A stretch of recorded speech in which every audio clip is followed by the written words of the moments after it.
Okay, SMA Center for Physicians Resources presentation on underwriting considerations.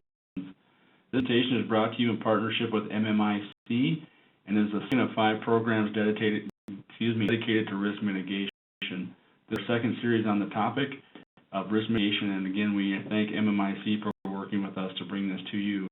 Please note all lines will be placed on mute to prevent background noise. However, we will open the lines up at the end of the presentation for questions. And we're going to turn it over to Mr. Derek Gordon of MMIC. I'm going to ask Derek to introduce himself and then lead us through tonight's discussion. Just as he said, Derek Gordon from MIC. I'm a senior underwriter in the medical malpractice group here that we have at MIC. Give you a little background on myself.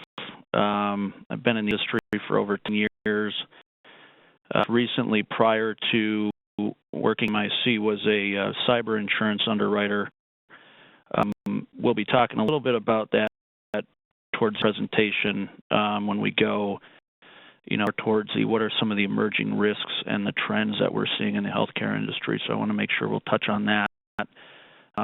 Pretty much because, when you look these days, you really can't go without hearing about some sort of cyber breach, whether it be Target or TX, which was a TJ Maxx breach, or something like that, where cyber breach of some sort comes into play. So we'll be spending some time on that a little bit later in the presentation. The first half of the presentation is geared towards medical malpractice strictly.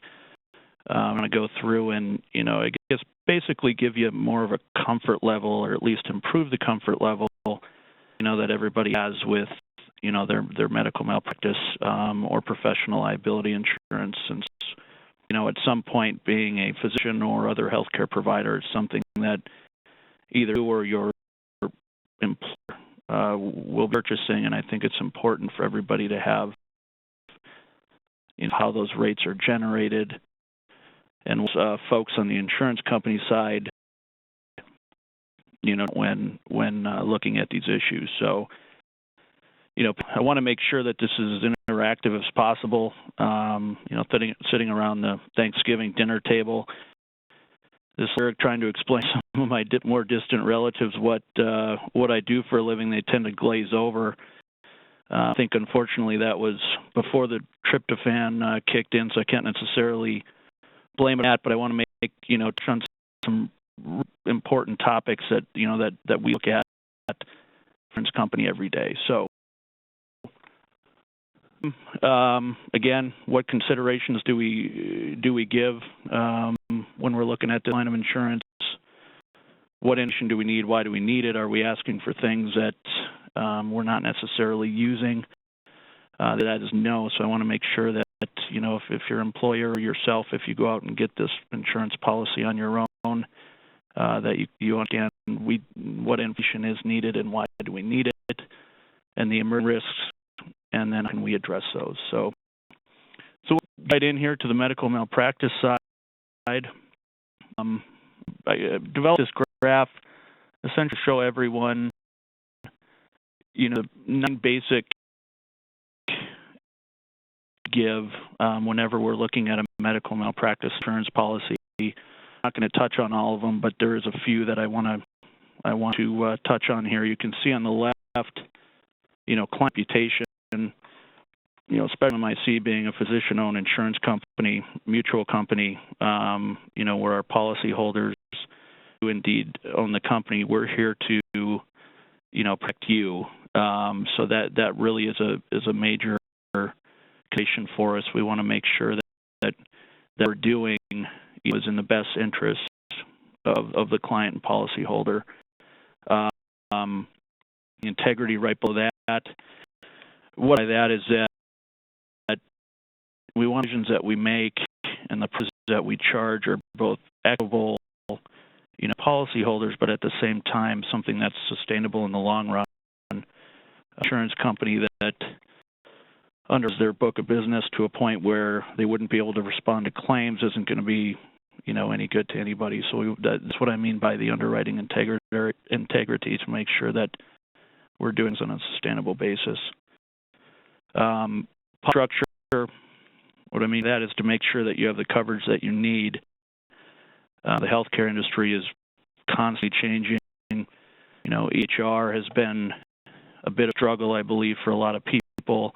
That increased the amount of data that is stored practice or at a hospital or at a clinic, and make sure that the policy meets your needs. Otherwise, there's no point in having it. So these are really the main goals and the main considerations that we look as an underwriter look at when we're at the medical malpractice insurance. So we'll get on. Again, one for lack of a better word, responsible, for determining the acceptability of the risks and the pricing. The second bullet point, determine the success or failure of a company. You can definitely that this was written by an underwriter, but basically all I mean by that is we're not putting business at attainable level. Again, like I said before, with the underwriting integrity piece, not really going to be any good to anybody. So I put it at the bottom that probably just illustrates what it means to be an insurance underwriter. We're driving forward, but to look in the rearview mirror to ensure that what we in the past for how we're going to approach the business in the future. So, driving forward piece is being flexible to one's needs to make sure that we have a product and a solution for what everybody needs in the current marketplace. But we still have to take a look at what was the past, just for simple reasons why we're looking at these things, just to make sure that what we've done in the past isn't going to what we can offer in the future. So again, these are written by underwriters, so probably myself, so that you can tell that they're pretty underwriter focused. Wanted to run through the underwriting process before we really get into the meat of what a day in the life of an underwriter looks like. We're getting the information either directly, a physician or other healthcare provider, and most of the time it'll be their insurance agent or broker who would submit that information. Just what we need. We'll provide those documents. Would send it to the insured. Again, send it to us. Valuation of the risk and the prediction are really where that's really the meat of what an underwriter would do, and what the considerations would need to be in order to make sure that we're doing the right thing here. So really, insurance policy is priced and written. It starts with a base rate, and then 2 slides I'm going to show you. I'm going to do a comparison of that base rate, but we'll get to that in a couple minutes here. What goes into that base rate is one specialty. We always have to look at what procedures you're doing, but secondly, it's where this is, or where the care customer is. That's could be a state, or it could be a particular section in a state. But practice really has a significant impact on calculation, and even sometimes just the overall evaluation of the risk. Certain jurisdictions over time evolve to not have a favorable jurisdiction where the costs are just out of control. Cap on medical malpractice awards has been removed. Those types of things are all taken into account when developing base rate. Into looking at the experience, I call it experience rating. We would come up with our base rate premium at the experience that you've had, past 5 to 10 years, and that's quote comes, looking in the rearview mirror comes into play. It's the underwriting things. It's the things that would come in the application portion. What management is in place, level of experience, education. There are other things we need to take into account, like any moonlighting activities, any board actions, anything like that, were to come play. And that's really where the information that is provided to us by your agent or yourself directly can into a play.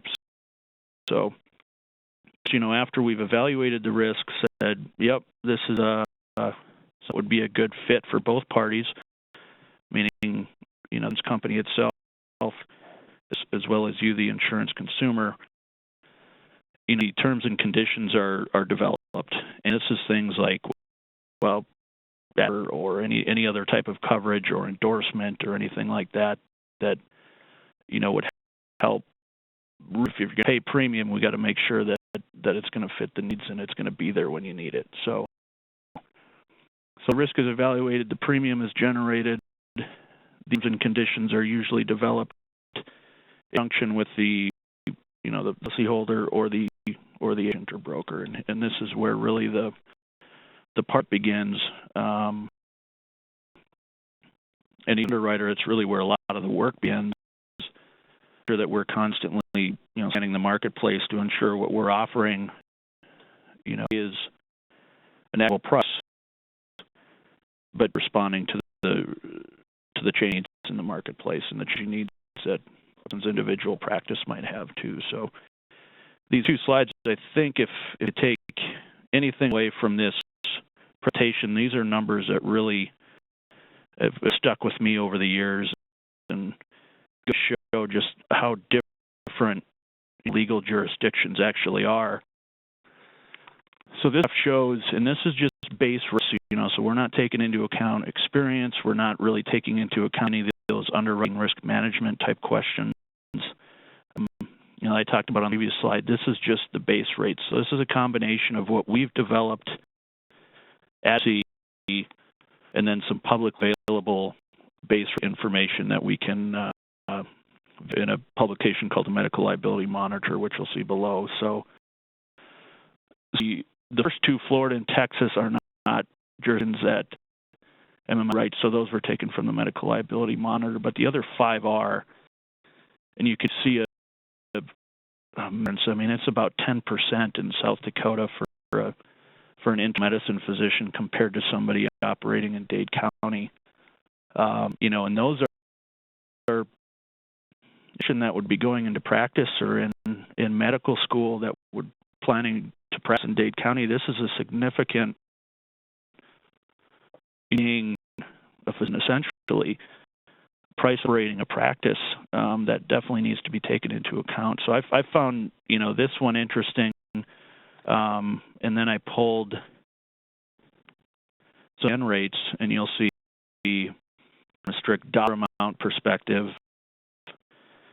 Be staggering. That's almost $170,000 difference for a base rate OBGYN practicing in Dade County compared to somebody practicing in South Dakota.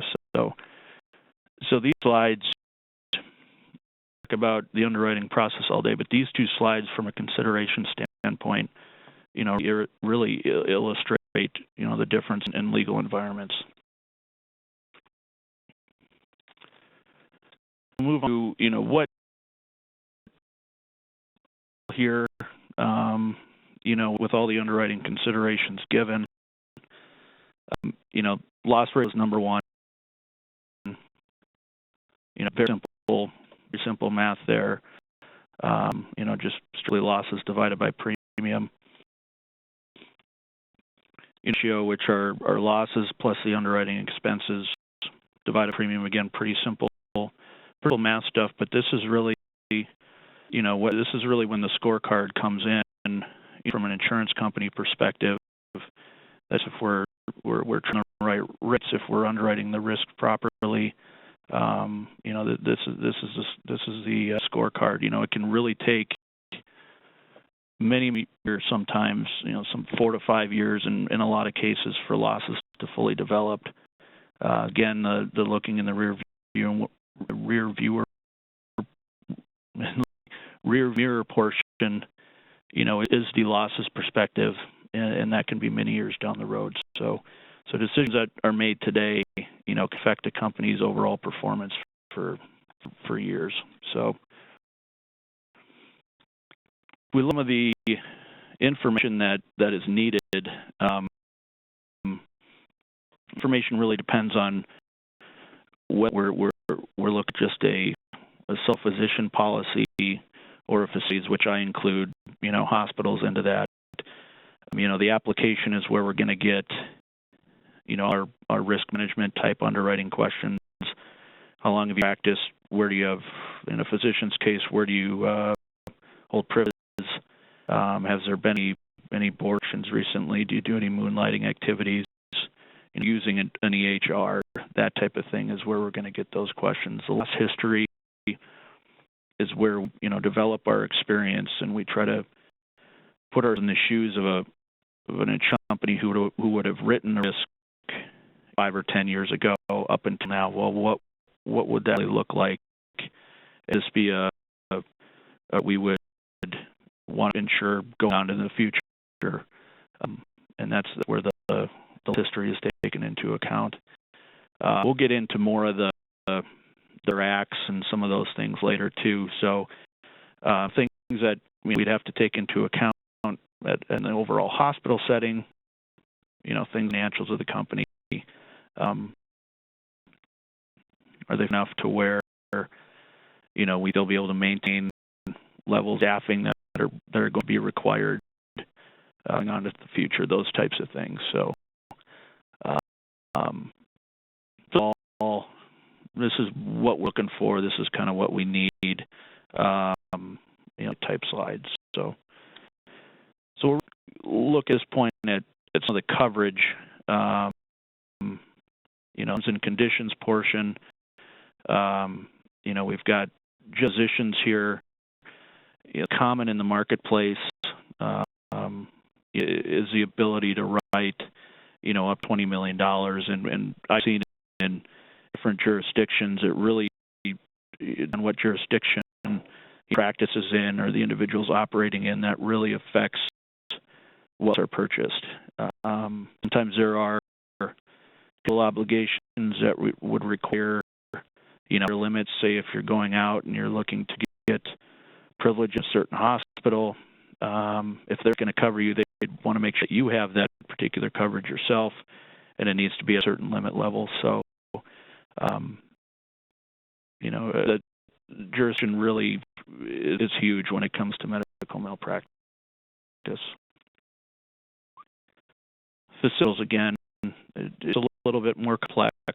The hospitals, same thing as a physician. The medical malpractice, the medical professional is what it can be known as. And then so you were going over, not only just the excess of the professional, where we can provide of up to $21 million. And I should explain that real quick too. The 20/23, $20 million, that is a per claim limit, and then that 23 that I say is overall. So a lot of, when we're looking at a hospital, we're going to be writing, limits over the employer's liability. We've seen helipad, things like that an overall hospital from a risk management perspective needs to take into account. So this slide, when I first entered in, not even the underwriting industry, I did before I started underwriting. I spent some time as an insurance broker, so I was out there dealing directly with clients and then negotiating with insurance companies to make sure that terms and conditions and everything like that were correct. This is a concept that took a little time, if I'm honest, to understand.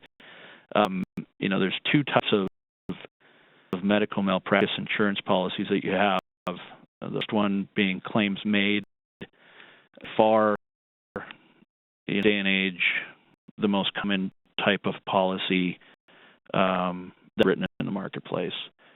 The second one being occurrence.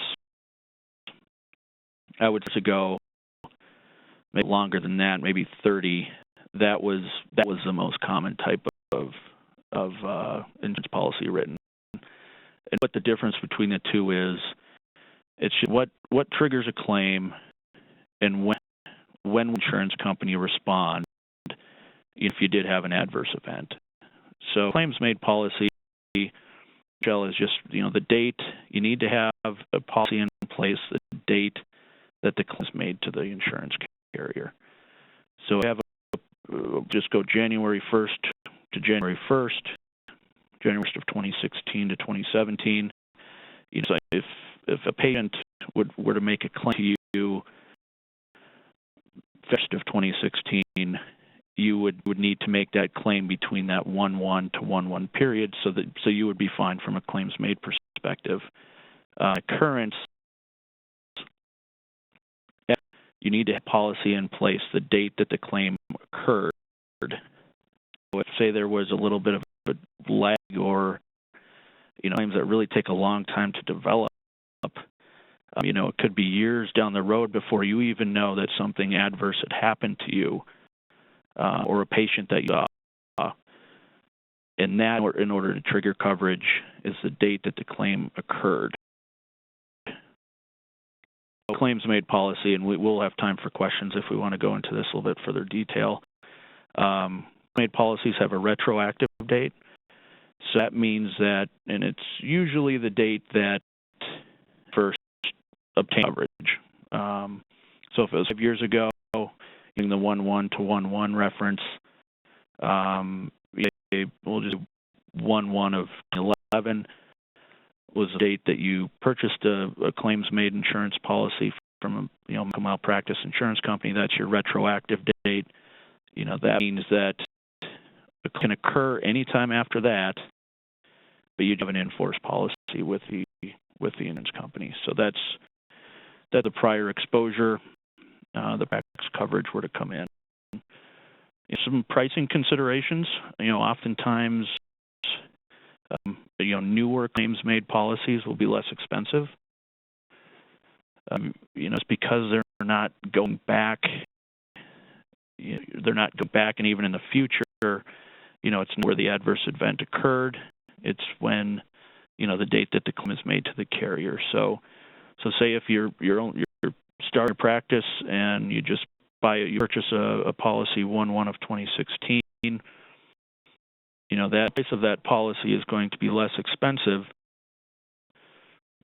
than started years ago in the same example, and your retroactive date was 1/1 of 20. So the pricing considerations in claims-made policies. And the report endorsements, this is really where a lot of the difference is between an occurrence policy. You can see that, under the occurrence policy, there is no endorsement needed, because as long as you had a policy during that time that the claim occurred, you're covered infinitely into the future. So, I have some articles sometimes, and with that risk sounding kind of like an insurance geek, but there are these that were written in the 1890s in spaces with that type of language that are burning some insurance companies to this day. So, a big one in the 60s and 70s, a lot of insurance companies started writing asbestos policies on an occurrence basis. Not understanding how long that tail could be. Somebody who worked there could be, like Elma is the big, as I see commercials about that all the time, and that that could be 30 to 40 years later. So that particular reason is why there are price considerations in the claims made policies versus occurrence. So consideration with an occurrence policy is you want to make sure that you're with a stable carrier. Just give the fact that if that carrier were to go bankrupt 20 years down the line, but you don't have a claim for 30, well, your policy isn't going to be effective if the company is not around. So this took me, again, like I said, a little bit of time to kind of grasp the differences, and I hope I did a decent job just to kind of get the basics of as policies are written. like I said, these are the two, that we see in the marketplace, and right now we usually 95% of the time, maybe 90% of the time, in companies writing policies on a claims-made basis as opposed to occurrence. So.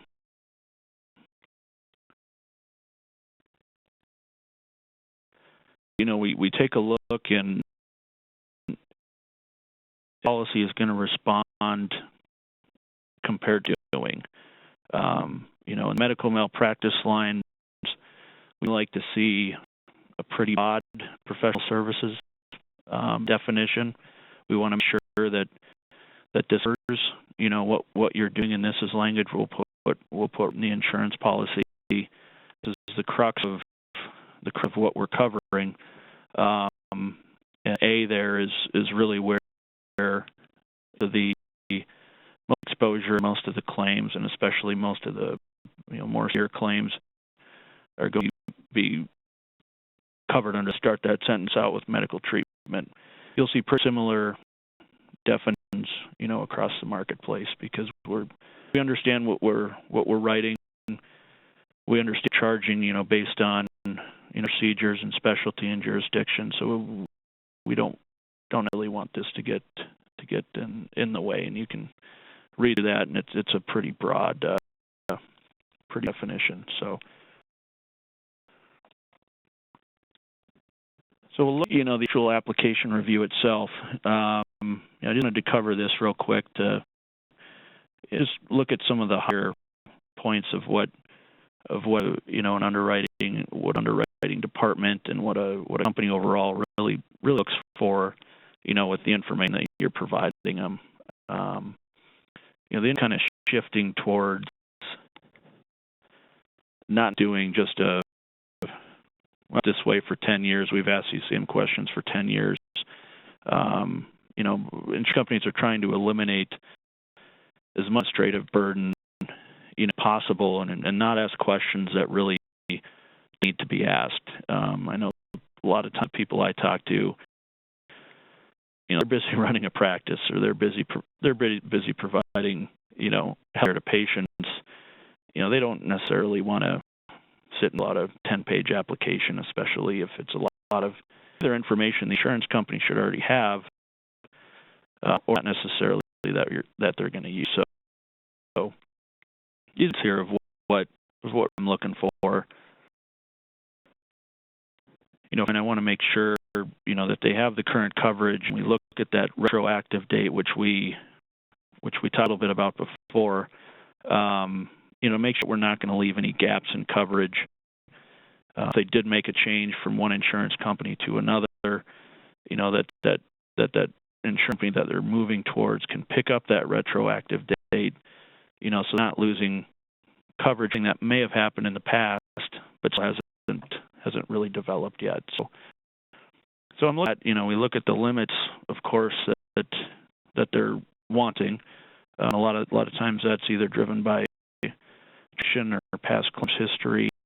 Oftentimes, maybe where they're going to working on practicing, down to just the exposure information on the application. What specialty, what procedures are performing, what education, work experience, forward, is an EHR used? Are there any moonlighting activities, type of thing. So, exposure information we went over a little bit before, but this is really the concessions we're giving, from a hospital perspective. What occupied bed count. Always make sure to key in on that occupied. That we could have a hospital that has 100 beds, but if over the course of the year, if only 40 of them are occupied, well, what's the real exposure there for those 60 that aren't occupied? So I don't really find that fair to the capacity of the hospital, but just more or less what's being used. These are things like how many are done on an annual basis. All outpatient visits are being performed, or patients are you seeing from that perspective? As a hospital that really has, account, for example, those are all just things that are charged for, when writing a medical malpractice insurance policy. And then you look at, it's changed from year over to year. Is there a reason that we formed, fund inpatient surgeries overall at the hospital, but this year we're down to 2,000, and really what's the driver of that? Is there a physician that left? Something that they're looking to, focusing on different things, that type of stuff, just kind of, it's the goal of the hospital, any particular action they're looking to go, and we want to make sure that we can be able to respond to that.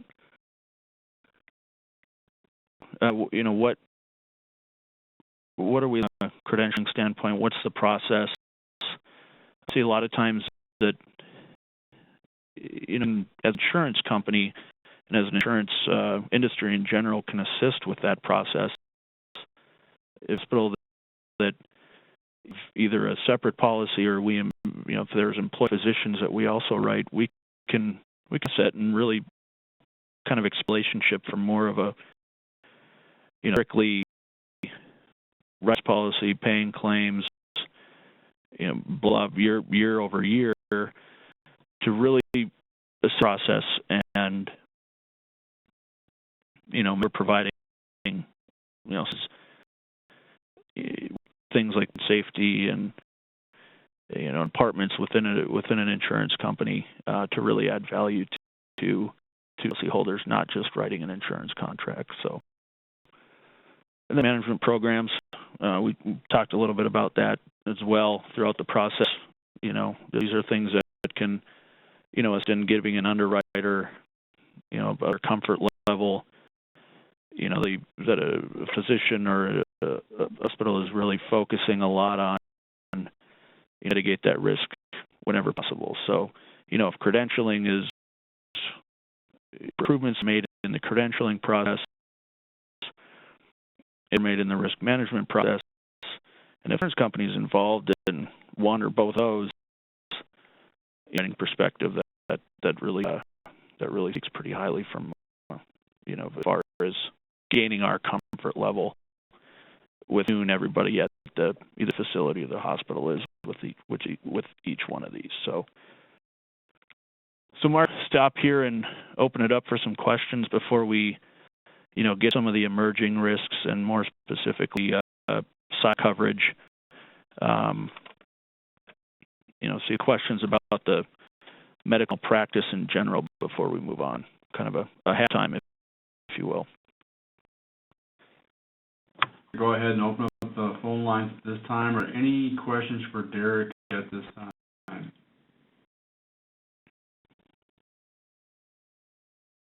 Derek, and I do have a couple I wouldn't mind asking you, and that is, my first question is, can you elaborate how the, I say political climate, but more so made the local statutes regarding medical malpractice limits in the state? Can you give me an idea or give us an idea how those would impact an individual physician's rates? Sure. Yeah, so, from a statute perspective, states, and we operate in a few of them. Some of them have malpractice insurance caps, some don't. Some states, I can throw out a couple examples, like, Wisconsin is one of them, Kansas is one of them, Indiana is another. Just give the fact that over the course of malpractice history, there are times where it was very difficult for physicians to get coverage. So what those have enacted are basically where the state is going to take a portion of the risk. So as an insurance company will be offering limits, and the state will be offering limits in addition to that, and that is done to a commercial market, which is what I operate in, that state again. So things like that, we would be offering lower limits. In addition, there would be a medical malpractice where they only award, could only award via statute a amount at max, would certainly be taken into account, with their rates. So, and it's all just overall legal environment. How much is it going to cost, to spend something for a year if we would have to? What is charging in that particular venue? That type of thing, which isn't really a statute question, but those are coming into the overall rate. So the statutes we see are always changing. And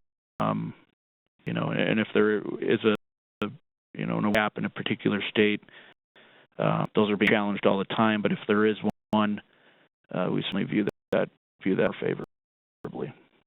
I can tell you that South Dakota does have a cap, and maybe not every year, but we do see challenges to that from time to time, and so always work pretty aggressively to try to maintain that cap. And today we've been very successful, and I'd like to think that has had a positive impact on the rates in our state.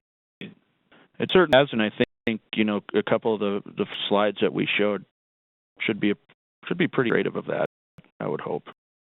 On that question I had for you, Derek, and that is, hear more and more about the medical model, team-based care, and so my curiosity is how factored in, or first off, I guess, is it factored in, and what is the impact for a physician who works with a multi-level, multi-specialty healthcare team and/or gets into a supervisory or collaborative role? Their physician assistants or nurse practitioners. Sure, we're immune to that occurring by any means. What I'm seeing from just a market perspective is, I think in the past, physicians and the nurse practitioners or a physician assistant, from a limit and an insurance policy perspective, we're seeing the nurse, the NPs or the PAs purchasing, they're just because they're going out there. A lot of physician or very limited supervisory roles. That's number one. I think that market is expanding, at a very rapid rate. Especially from a claim perspective. I'd really like to see, we look at how is that physician being, what that, does it require sign-off? How does that physician and what the PA or the NP is doing in their practice? Very rarely, not a whole lot anymore, do we see those nurse practitioners or those physician assistants not carrying their own within a policy, for example. That's getting less all than I think over the last 2 years. There's been a big paradigm shift. That insurance has evolved as responsibilities are being taken on by nurse practitioners and physician assistants. So hope that what we already have. Just one quick follow-up. Can you tell me, or do you know, if there seems to be a difference in claims and/or for states that have independent practice of mid-level providers versus those that have collaboration or supervision requirements? Yep. Yes, there would be a different rate, and I think the independents are certainly going to be charged, where there's a supervisory role, just because there's not that physician there to oversee things and, double check things where necessary. Thank you. Any other questions for Derek at this time?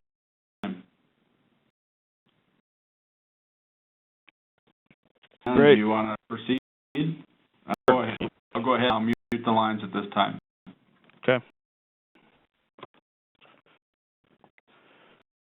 So now a few minutes, to talk about, what seeing from a risk perspective and what are some concerns we're hearing in the marketplace when we, out and try to talk to physicians in the hospitals and almost exclusively, other than things about just change overall healthcare law and how that's causing things to be, change the way that healthcare is delivered, which Mark touched on a bit earlier. But the biggest thing would have to be cyber liability, and what happens to my data if it's breached, and what type of solutions can you provide me to hopefully either prevent a breach or make sure that if one happens that it's handled in a prompt manner. So I wanted to end, an underwriting perspective, insurance industry, it's an option out there for well over a decade. I would say almost 20 years now, but it hasn't gotten much pressure state, up until things like in Minneapolis, Target was huge. To get people, CEOs of hospitals and things like that, people thinking really about it. So to go through, what we're seeing as an impact of a data breach, the claims we're seeing, and then what we can do, as an industry in general, being active in healthcare to prevent something that would happen, because it has a huge impact on a physical practice. The reputational damage to a hospital sometimes is significant, with patients being concerned that their information wouldn't be safe, and what happens if I go there. But you get HIPAA type questions. So can't really have a conversation without of what we're seeing in the marketplace from perspective and the types of data breaches that are occurring. It range sometimes. I'll be honest with you on what people do. And some of them, if you spend on insurance, you'll probably see it all from a claims perspective. But it's things from stealing information which you never want to see. Parties coming in and stealing computers, tablets, sometimes in physical files, physician's office or out of a hospital. Employee accessing patient records and closing that information to outsiders, sometimes on purpose, most of the time not, though. They just don't know what is acceptable to share. Things from contractors, shredding companies, shredding the right documents or throwing it in the garbage without shredding it, throwing it in the wrong. Things simple like it being overturned and causing the documents to fly away. Based on the current laws and the way things are structured, these can either, HIPAA, the OCR, or the Attorney General in your particular state from requiring you to notify those people who are affected by that breach. So laws are changing all the time through, what is, as an industry overall, there's a lot of breaches in the last 10 years, 1,000. Going from a retail, like a Target breach that occurred, compared to a care information breach, what I was pretty stunned that the information on the black market is actually more valuable to a hacker or somebody looking to sell it than a credit card number. To me, a card number would be one of the easiest things to monetize. Actually, it's not even close. It's almost double at this point. So, just a couple here as well. The one thing I like to point out here is just the number of lost or stolen records. Average is well over $2,000. So if you take that and compare that to the average cost per stolen record, almost approaching $2,000. These things or $200, I should say. These can get pretty expensive pretty quickly. So it's everybody in a healthcare, or especially just given how valuable that information and that you hold is, needs to be paying attention to. $88. Well, what goes into that? You know, it's a forensic expert piece. It's how did it occur? It doesn't occur in the future. You know, anything that we could have done that would have prevented this. It involves attorneys. You know, again, to see what type of response is needed, and then, you know, if it's big enough, then to the notification providers, the PR, the monitoring and call centers to try to mitigate, provide, you know, to the people that may have been affected on this breach. Just a quick side note, you know, target breach was actually looking to implement a law where each with your organization, it's notify anybody who could potentially be affected by this within 48 hours, and also gift card. And this was so that's obviously based at retail, but that would be carried over to you know, some sort of $100 fee refund or something like that. But the big thing is the 48 hours. Well, if a person discovers a breach, to get and really discover a breach, it's come from within the organization, to be able to utilize these individuals, the experts, the attorneys, the notification providers, all that thing within that 8-hour window is a pretty daunting task. So that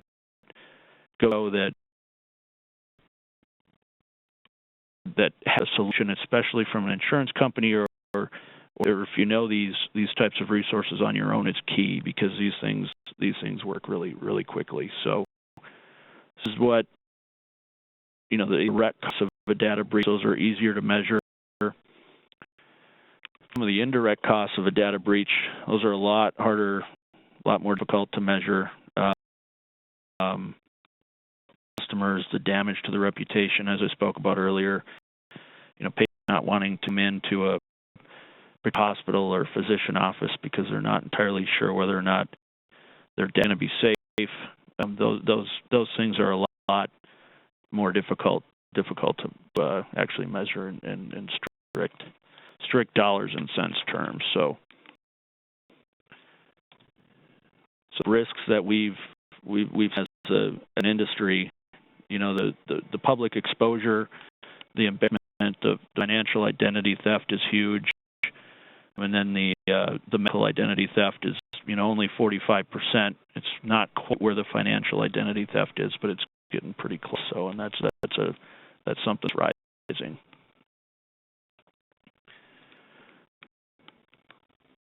Of incidents we're seeing, you know, outside, that is, you know, that's going to be your hacking incidents. That's going to be your person that comes into your hospital or your clinic, you know, and potentially steals information. The inside is the employee misuse. I'll go to the analysis of the inside data breaches.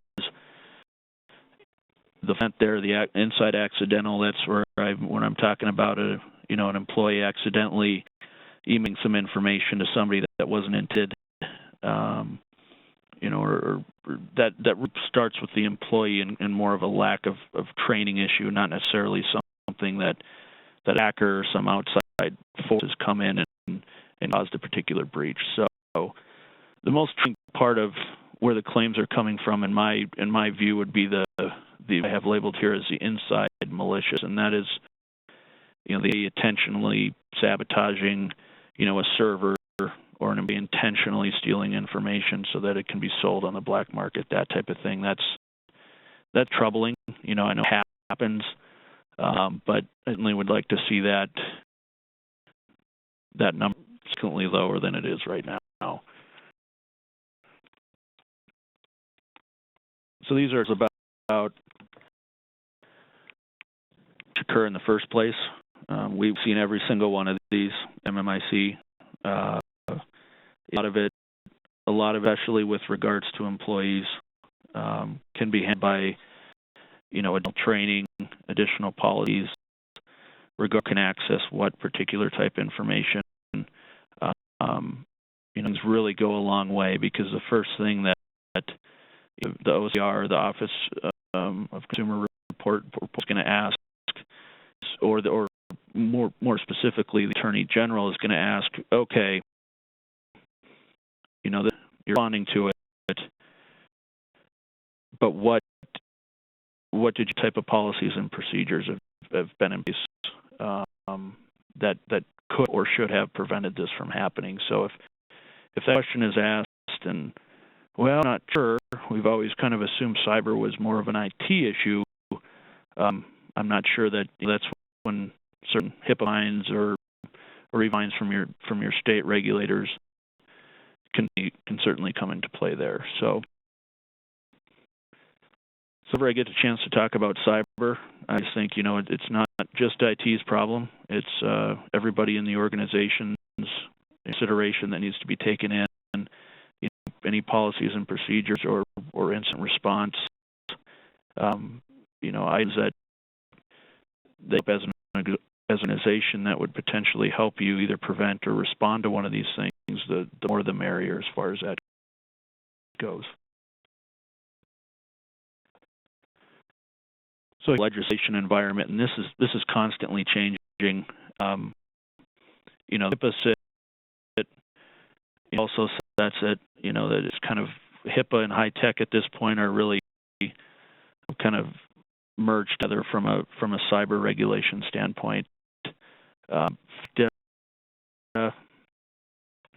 DI is another one.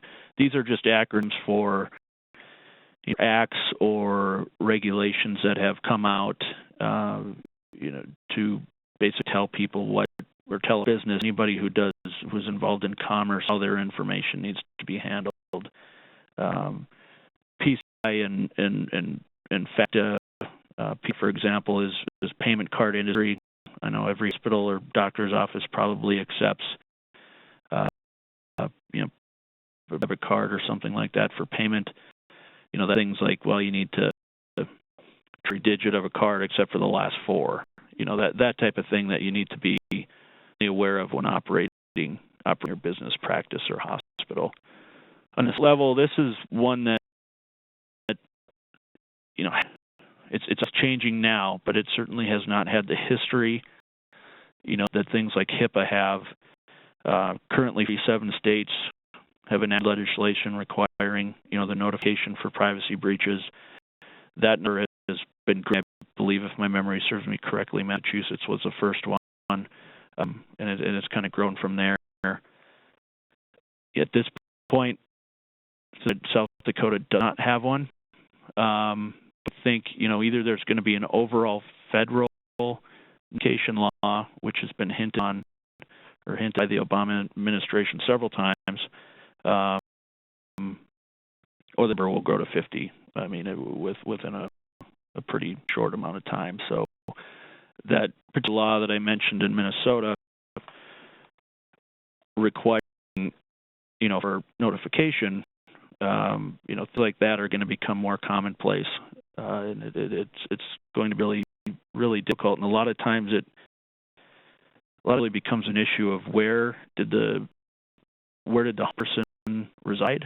So things with the Radisson, this is going to become a bigger issue. Well, you're in South Carolina, you're in South Dakota. Law do you need to respond to, and is anybody aware of the laws in South Dakota requiring, say, a response within 72 hours of discovering that their information might have been breached? This is why these things can get pretty complicated pretty quickly. It's important to make sure that you have resources on your side and you have a plan for something like this if it indeed and unfortunately happen to you. So that's a little bit about cyber and probably the biggest emerging risk from even a healthcare standpoint, but just an overall business operation standpoint. And again, as I said before, with the rise of EHR, this is with people's information being stored electronically far more than paper, it's going to become a big issue. So I want to make sure to touch on that. a slides perspective, so I think we have a couple minutes if questions regarding or anything else that I talked about during the presentation. I'd be happy to answer. Sure, Derek. As always, I have a couple questions, and one question I wanted to ask, but first off, I'll say thank you for going over some of the stuff regarding data breaches. We seem to hear more and more about that in the news all the time, and certainly know that can be an issue.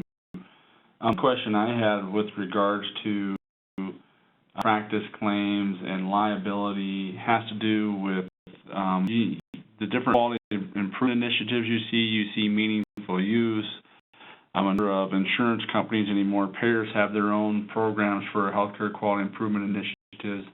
CMS has, their quality improvement initiatives. Are you seeing any point in time or place where that will start to have an impact on premium considerations? Yeah, I could see overall if, I think the compliance questions, we will be asked, and I know a lot of times a lot of insurance companies are asking some of those meaningful use questions. I think the quicker that, see insurers come with those types of things and maybe proactively being ahead of the curve a little bit, the argument being made to, having a positive impact on their insurance rates. But at this point in time when it comes to that? Not past meaningful use, no, not necessarily. Okay. All right. Any other questions for Derek?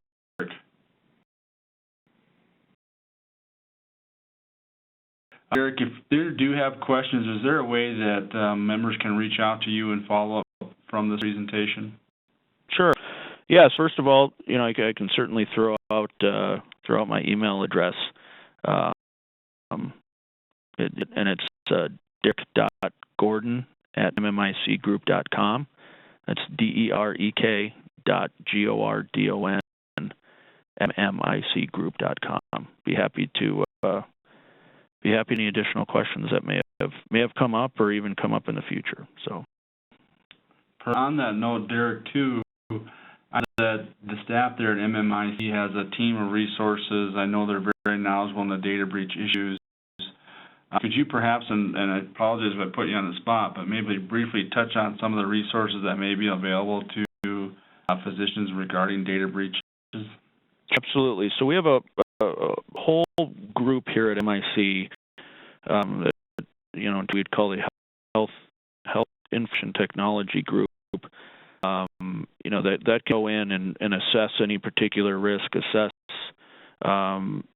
what is your actual risk of being breached via hacking, what type of safeguards do you have in place, what would we recommend, if that's something that would interest you. In addition, cyber insurance perspective, we certainly offer an array of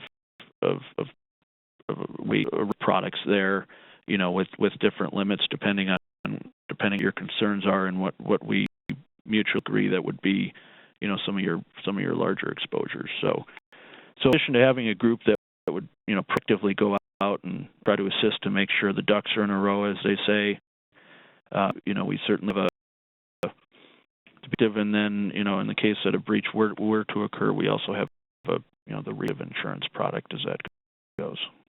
Any questions regarding that, feel free to just shoot me an email and we can get the resources lined up for you.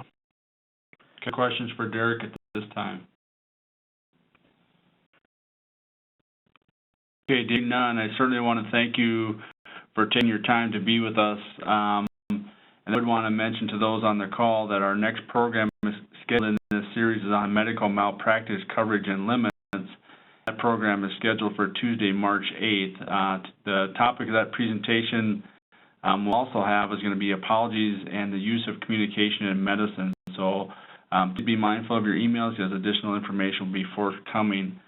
And then also for those who are interested in CME Category 1 credits, they are made available through the Sanford School of Medicine for this program. So when you exit tonight, you should be redirected to the school's website where you can register and apply for that CME credit. If no further questions, we want to thank you all for participating. and a copy of tonight's presentation will be made available online at the www.sdsma.org website for a period of time. And with that, thank you all for attending this evening.